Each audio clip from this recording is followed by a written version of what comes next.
Aquí el vecino está con su martillo también. Si se escucha, pues les pido una disculpa.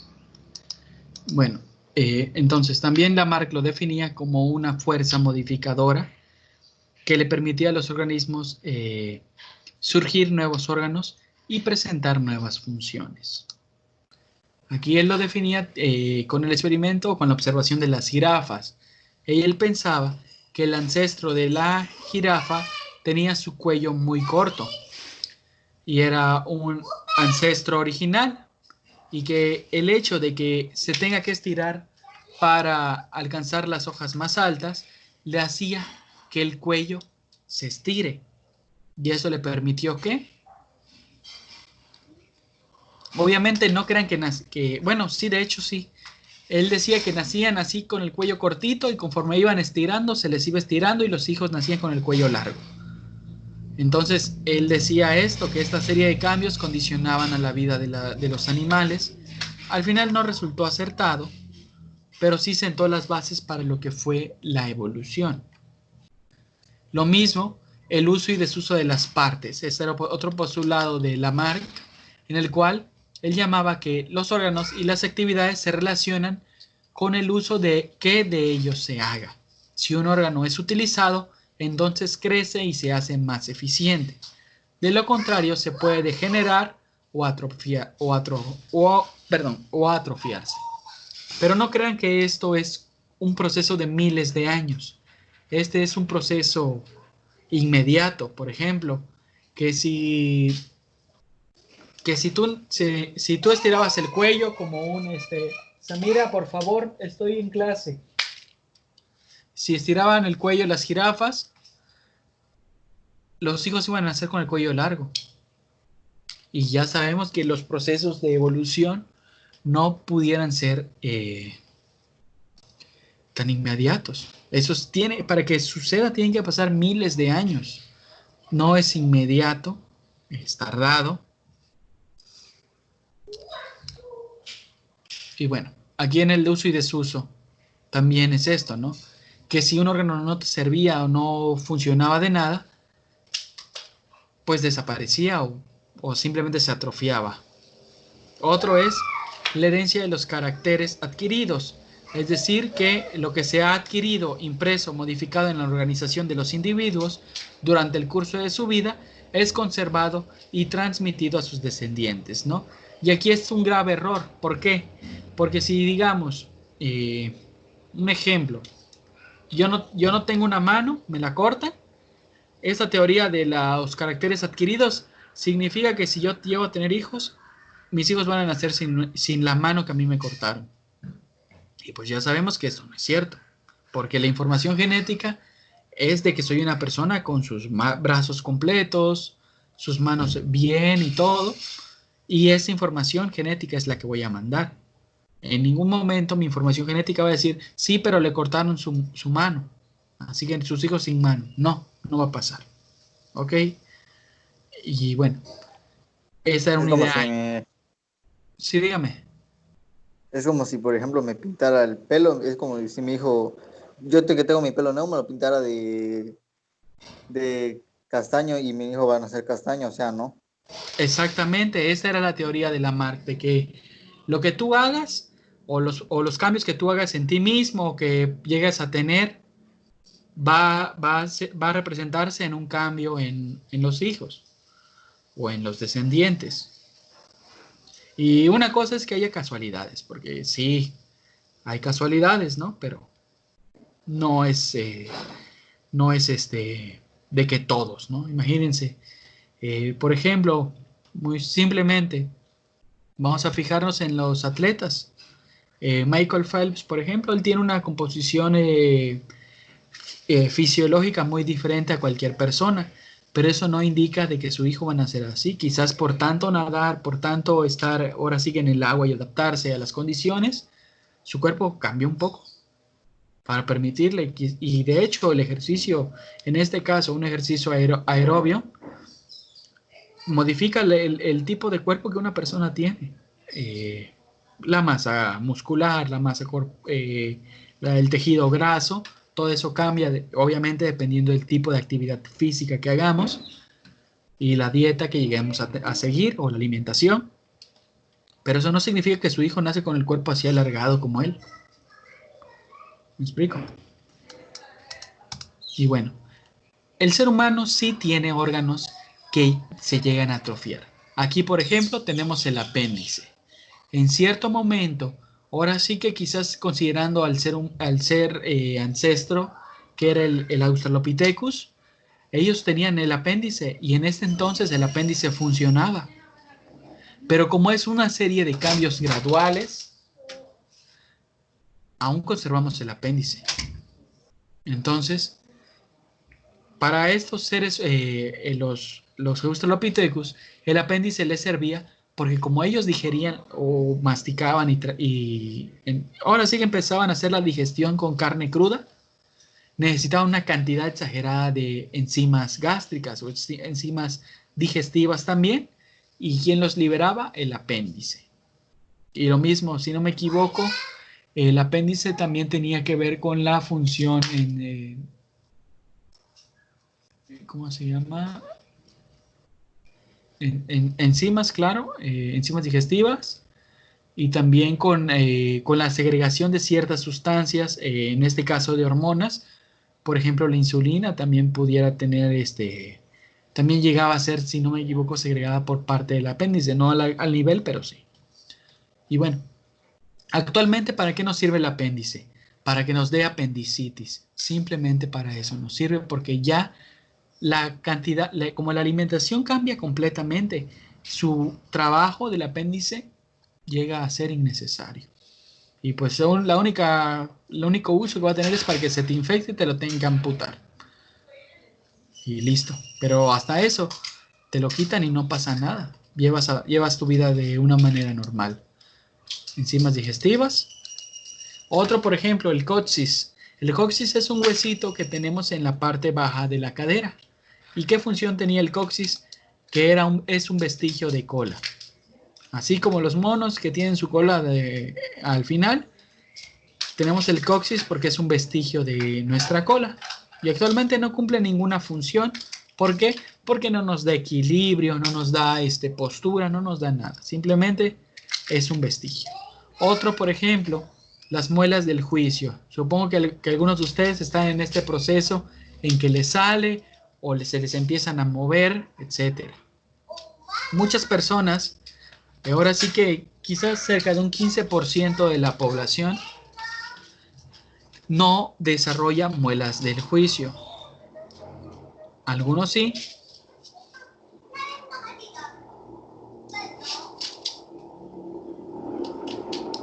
Pero bueno, la mayoría sí, cerca de un 85-90% de la población le salen muelas del juicio.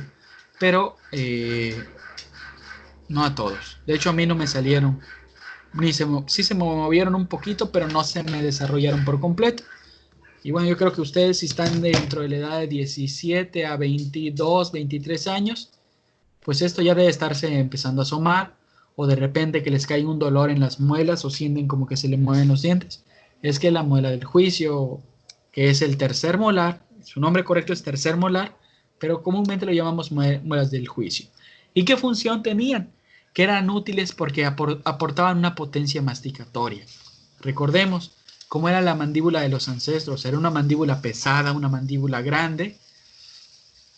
Y estos alimentos, al ser crudos, al no tener una preparación, o incluso al ser nada más calentados así sobre la brasa, requerían de estos para desgarrar por completo la carne. Para que tú agarres la carne y la cortes con los incisivos, y con estos hagas los molares y los premolares, hagas la fuerza necesaria para jalar la carne con un movimiento de cabeza. Como cuando está muy dura la carne, ¿no? Que la haces así con tu cabeza, pero imagínense eso con carne cruda. Para eso era la función del tercer molar. Y bueno, hasta aquí, chicos, ¿tenemos alguna duda? No, profe. ¿Todo bien? Creo que estos módulos son simplemente de correlacionar conceptos con, ahora sí que lo que podamos observar o que hemos observado. Ok, y pasamos ahora con Charles Lyell. que él hablaba de lo que era la evolución, pero del medio ambiente. Él definía, al igual que Hutton, que era un investigador anterior a él, que la Tierra, la historia de la Tierra era muy dilatada y no tenía ninguna dirección. Y también que la historia de la vida no era diferente. Y bueno, en pocas palabras, él nos planteaba el cambio. Cambios graduales que se van presentando en el planeta, cambios graduales que le permiten a los organismos evolucionar, modificarse, y lo mismo, estos cambios también, que son de miles de millones de años, llegan a afectar a lo que es la Tierra. Por ejemplo, vamos a fijarnos lo que está sucediendo ahora, el calentamiento global.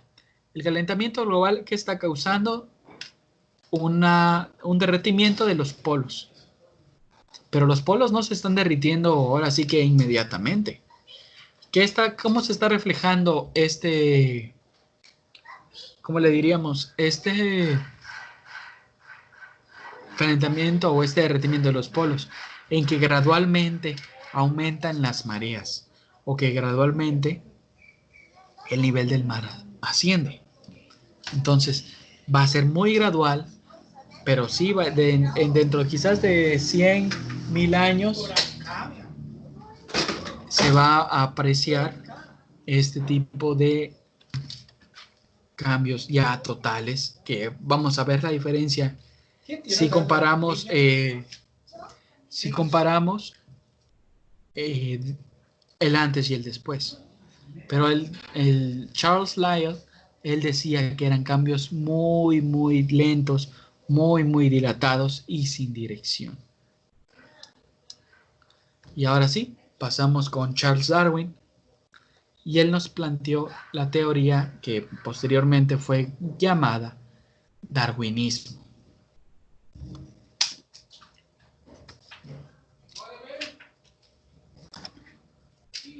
Okay.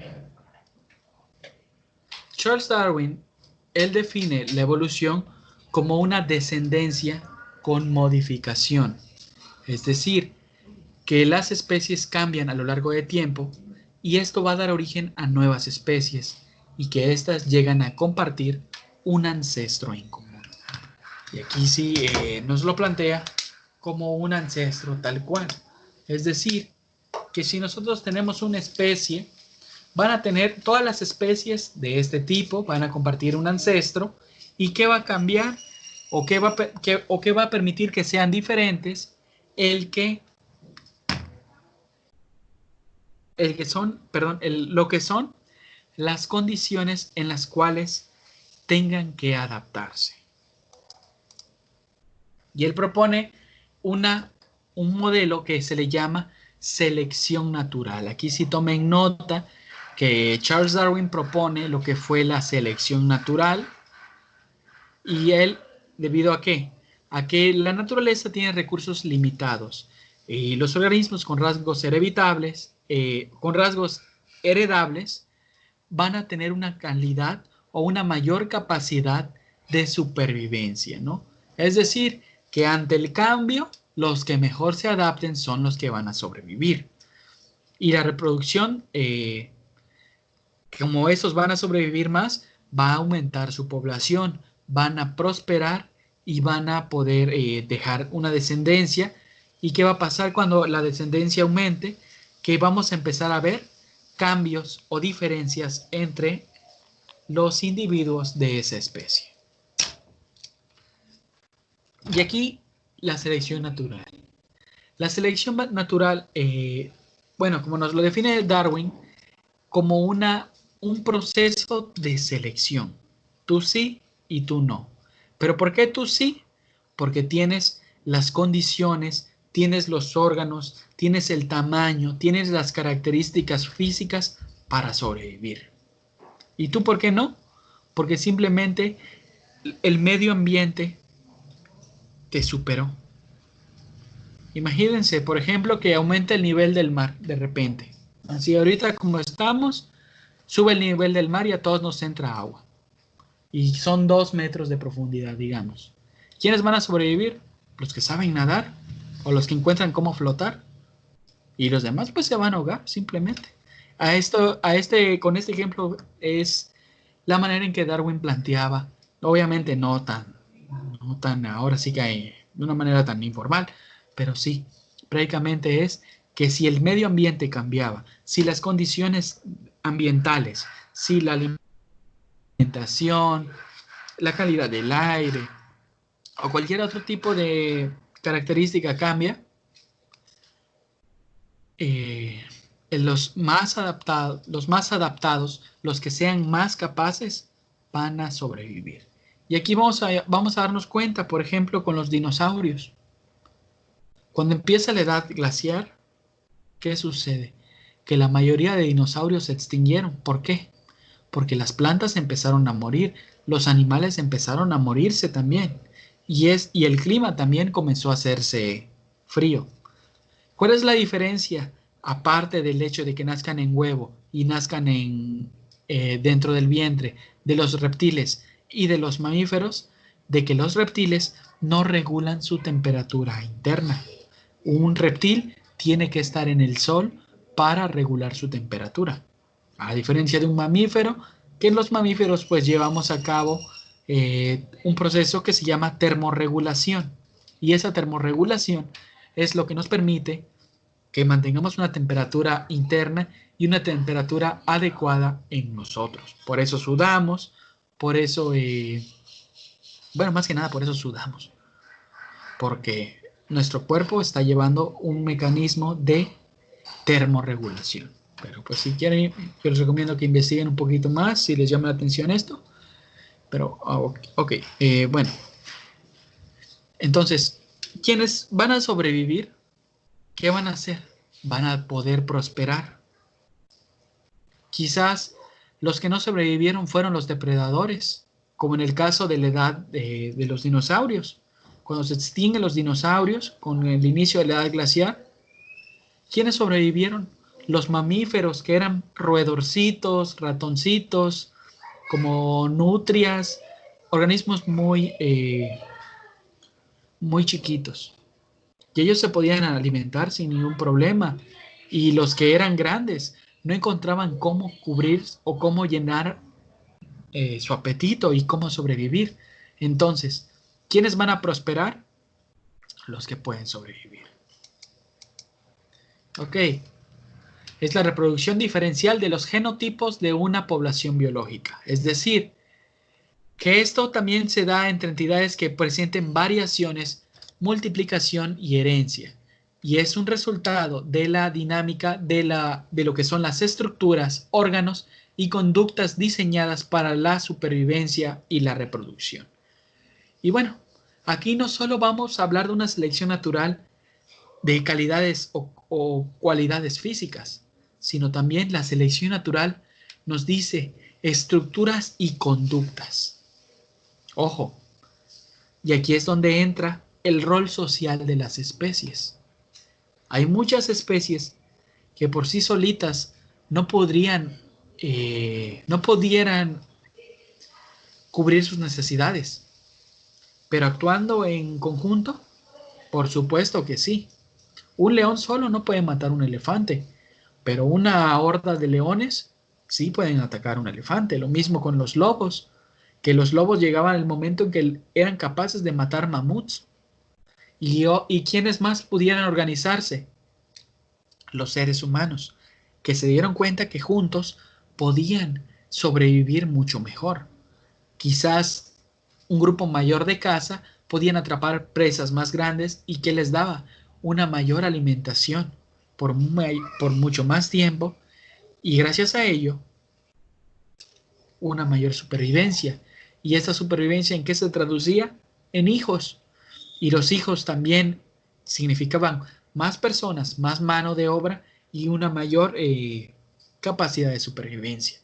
Y este comportamiento social no solamente es de una especie sola entre sí mismo, también podemos notar este comportamiento social en las relaciones entre especies diferentes. vamos a darnos cuenta, yo no dudo que en su casa no haya un gato o no haya un perro. En las casas de la mayoría de las personas hay estos animales. ¿Por qué? Porque hay una relación simbiótica que viene desde nuestros genes, ahora sí, que nos dice que con los perros o inclusive los gatos, que quizás sean mascotas, pero los perros y los humanos, en un principio, los perros seguían a los grupos nómadas, comían las sobras, pero poco a poco los lobos, o no sé, como eran en esa época, se empezaron a acercar hasta que, entre comillas, se hicieron amigos y se dieron cuenta los perros de que podían contar con los lobos, perdón, con los humanos, para cazar presas que quizás ellos solos no pudieran. Y los mismos, los seres humanos, también se dieron cuenta que con los lobos podían arrinconar a las presas y dispararles flechas, etcétera. Pero es un proceso también selectivo. Créanme que el ser humano, si un ser humano, por ejemplo, digamos una familia de dos, no pudiera haber sobrevivido como a lo que estamos hoy. Y vamos a darnos cuenta cómo nos organizamos y cómo cubrimos nuestras necesidades. ¿Ustedes dónde cubrirían, perdón, dónde cubriríamos mejor nuestras necesidades? ¿En la ciudad o en el campo?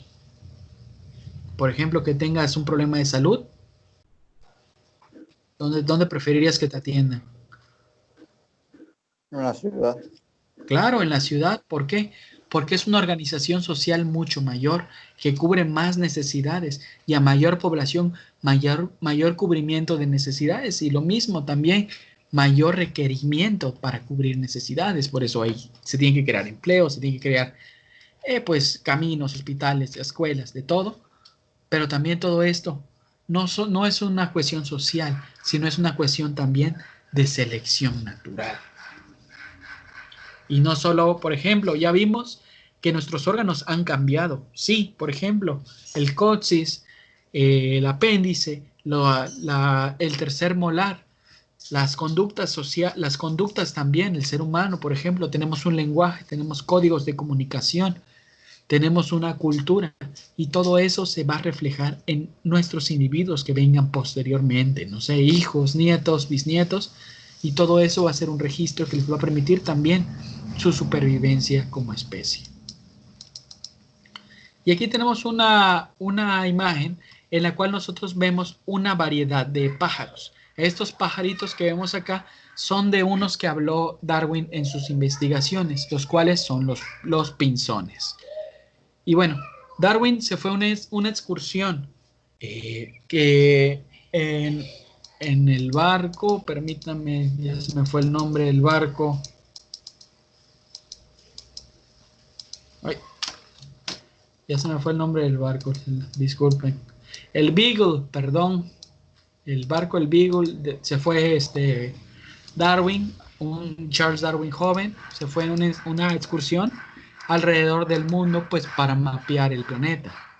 Entonces él se fue como el investigador a bordo del barco. Entonces llega a las Islas Galápagos y se encuentra que había una variedad de pajaritos que presentaban características muy iguales y se dio cuenta que todos estos pájaros eran pinzones. ¿Y qué sucedió? Que Darwin postula que estos pajaritos vivían en diferentes islas, pero todos compartían un ancestro en común, que era un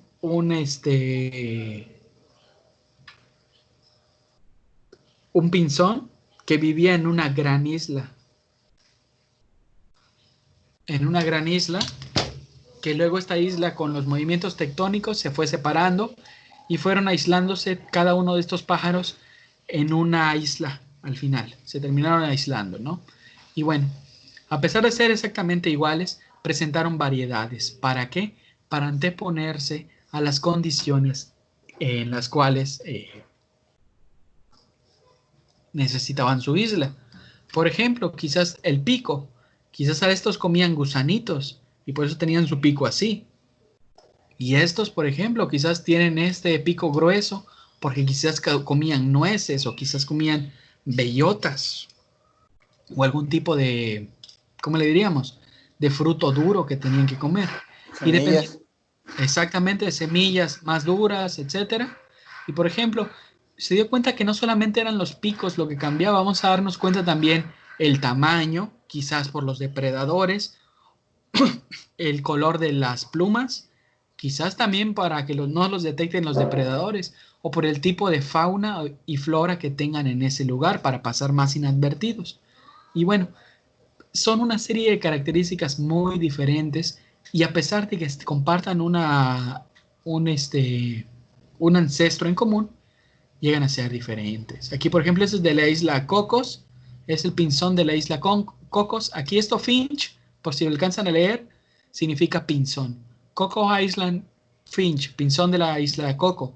Y es un tamaño muy chiquito, pico corto. El pinzón Warbler, que es de un color café completamente diferente, un tamaño un poco mayor. El pinzón mangrove, que el mangrove es un tipo de, ¿cómo le diríamos en español? Se llama manglar. Mangrove es manglar. Ese vivía en un manglar y vamos a darnos cuenta, el tamaño es diferente, el color es diferente, el tipo de plumaje es diferente, el pico por completo es distinto. Y este pinzón es carpintero, woodpecker. Su pico llega a ser quizás más duro, a un tamaño mayor, quizás porque tenía que, ¿cómo se llama? Ajá, como los pájaros carpinteros, ¿no? Quizás hasta incluso las estructuras craneales llegaron a cambiar. El pinzón de árboles pequeños, que es un tamaño pues pequeño también, ¿no? El pinzón de árboles medianos o medios es un tamaño mayor, pero también su pico llega a ser diferente, quizás por el tipo de frutos que llega a ver. El pinzón de árbol grande, tamaño mayor, pico más grueso, coloración diferente, quizás por las copas de los árboles que dan sombra, su coloración quizás sea más oscura. Pero no crean que así como los camaleones, no, sino que fue una serie de cambios graduales hacia el medio ambiente y también una selección de que los que eran más visibles, quizás llegaba un depredador y se los comía. Y quizás de plano haya pinzones o haya islas que no tengan pinzones, porque en esa isla había depredadores que no permitieron que sobrevivan.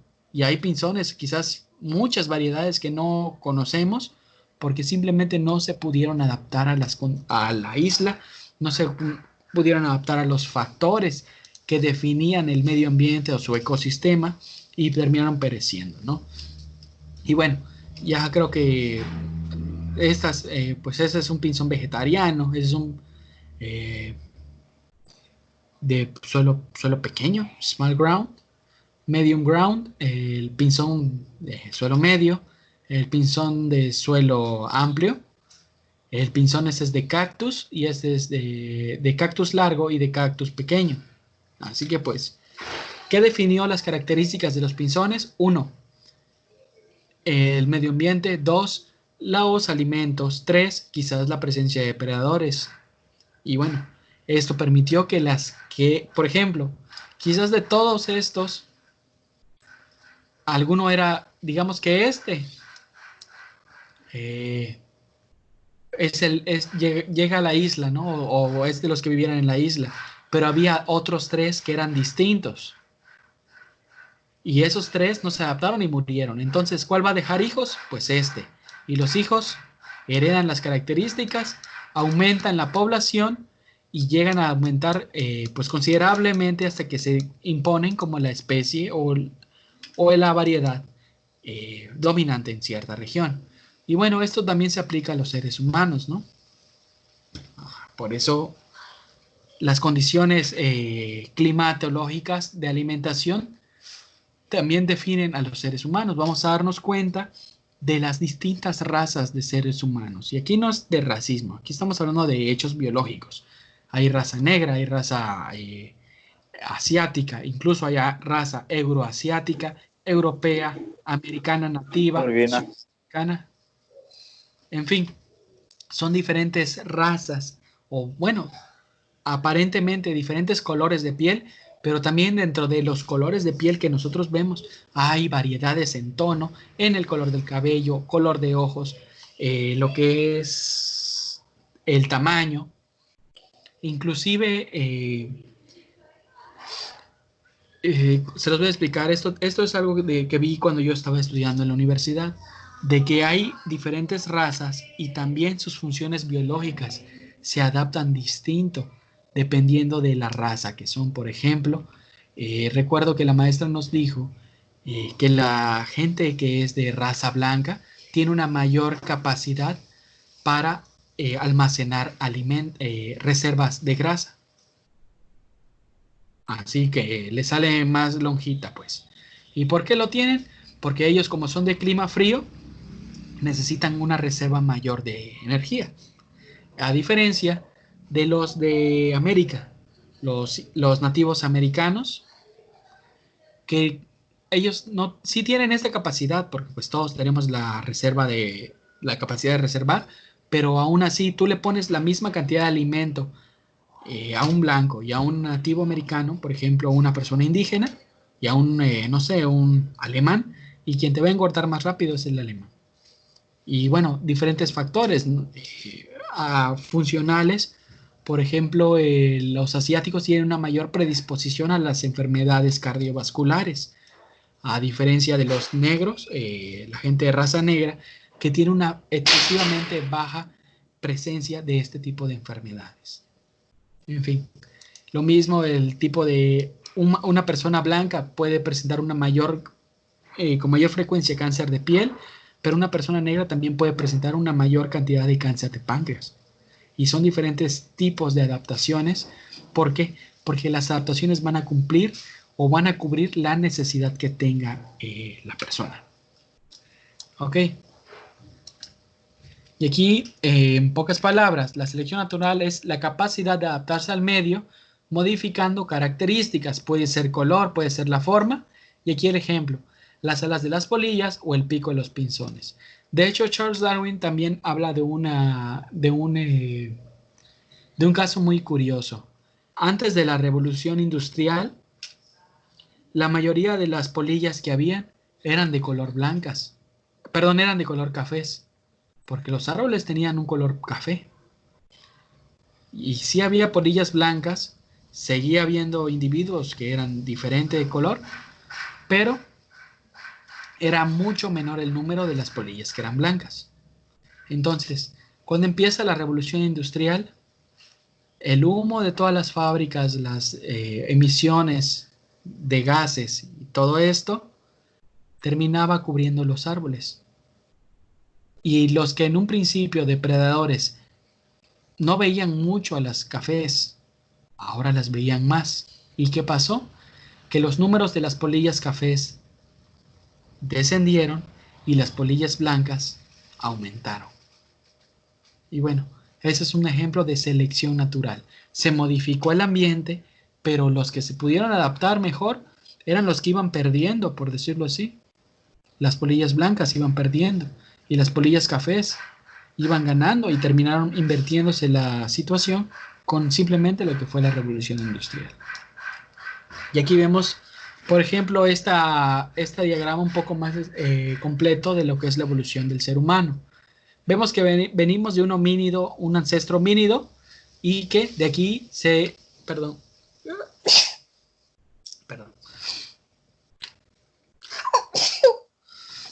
Aquí se originaron variedades, hacia unas que fueron los chimpancés y otras hacia ramas evolutivas del ser humano. Vemos que, por ejemplo, de aquí se dio la Ardipithecus ramidus, el Australopithecus afarensis y el Australopithecus anamensis. Y aquí es donde empieza la línea evolutiva del ser humano, sin considerar esto. Pero a pesar de aquí, se fueron esparciendo por todo el mundo y se fueron enfrentando a condiciones distintas. ¿Y esto qué les permitió? Modificarse y adaptarse, y que los individuos que se adapten mejor sobrevivan. Y llegó un momento incluso que había 2 o 3 tipos de razas de seres humanos diferentes conviviendo, y al final unas se imponían sobre las otras. Y aquí, ¿cuáles son los postulados de Charles Darwin? el número de individuos en las poblaciones aumenta de manera geométrica. Dicho número suele permanecer estable. ¿Por qué? El ambiente tiene recursos limitados y por lo tanto solo una fracción de la descendencia sobrevivirá y se reproducirá con éxito. Aquellos individuos que sobreviven y se reproducen difieren de aquellos que mueren, porque los individuos de una población no son idénticos debido a una variación heredada. 6. La probabilidad de sobrevivir y reproducirse de los individuos determinará qué variaciones serán las que perpetuarán la especie. 7. La selección natural resulta en la acumulación de caracteres heredables ventajosos en determinados individuos, eliminando aquellos que son desfavorables. Y ese es el libro de Charles Darwin, El origen de las especies, publicado en 1859, y este fue el fundamento de la teoría de la biología evolutiva, como hemos mencionado hasta previamente. Explica y luego se es demostrado de que las especies y seres vivos evolucionan y que la selección natural empuja al cambio. Y esos son sus postulados del libro de Charles Darwin, El origen de las especies. Todos los seres vivos han evolucionado desde unos o pocos tipos simples de organismos. Y esto ya lo comprobamos. ¿Cómo lo comprobamos? Con registros fósiles. 2. Las especies evolucionan desde especies preexistentes. Es decir, que vamos a venir de un ancestro biológico. Es decir, no vamos a provenir de la nada, no nos va a crear una mano divina, un Dios. Simplemente venimos de una serie de cambios. 3. La aparición de las especies es gradual y tarda mucho tiempo en producirse. Es decir, que sí va a haber cambios, sí va a haber especies nuevas, pero van a venir de una variación previa. El número 4. Los taxones de orden superior, géneros, familias, órdenes y clases, evolucionan por los mismos mecanismos evolutivos responsables de la evolución de los individuos. Es decir, que van a surgir más géneros, van a surgir familias, van a surgir órdenes y clases dentro de las especies. ¿Pero por qué? Porque tanto van a cambiar las especies que van a originar una nueva variedad. 5. La extinción es el resultado de la competencia interespecífica. Es decir, que todas las especies van a estar, por decirlo entre comillas, van a estar luchando por sobrevivir. ¿Y quiénes van a ganar? Los que mejor se adapten. Y no necesariamente va a ganar el más fuerte, no necesariamente el más rápido o el más grande, sino a veces el más chico, el más inteligente es el que se va a imponer. O el que mejor también, o el que mejor se organice con sus demás semejantes, va a imponerse sobre las otras especies. Y eso es lo que pasó cuando sucedió esto, que las especies luchaban entre sí. Y quizás estos eran más fuertes y más rápidos y más grandes, pero el Homo sapiens, quizás él creó una flecha y los pudo matar desde lejos. Y así eso fue lo que les dio la ventaja y se impusieron. El número 6. El registro geológico es incompleto, es decir, que no se puede encontrar todo. De hecho, de los registros fósiles no se conocen completamente. Hay lo que se llama eslabones perdidos y se conoce que existen. ¿Por qué? Por los registros biológicos de que ha habido cambios, pero han sido tan drásticos que implicarían que haya uno o dos variedades en medio. La ausencia de formas transicionales entre especies es debida a estas lagunas dentro del sí mismo. Es lo que les acabo de mencionar. Y bueno, el viaje del Beagle, como les mencioné, fue de 1831, que zarpa de Devonport, en Plymouth, Inglaterra, hacia esta misión que podemos ver. Sale de Plymouth, viaja hasta lo que es en Brasil, Bahía, y de ahí se va por las costas, Río de Janeiro, Montevideo, llega al sur de Argentina y sube Chile, Paraguay, si no me equivoco, y se llega en las Islas Galápagos. Y aquí es donde Darwin hizo la mayor parte de su investigación. y le dio la vuelta al mundo. Llegó por acá, otra vez Sudáfrica, Bahía, y volvió a subir. Muy bien. Aquí les dejo en la presentación. Este es de hecho, aquí me basé para la clase. Es un PDF que nos habla sobre lo que son es un complemento de historia de las teorías evolutivas. Por si lo quieren checar, está bastante completo. Y bueno, aquí les dejo su actividad. Y por eso les dije, vayan tomando notas. Vamos a elaborar un esquema donde señalemos las teorías evolutivas y los postulados más importantes.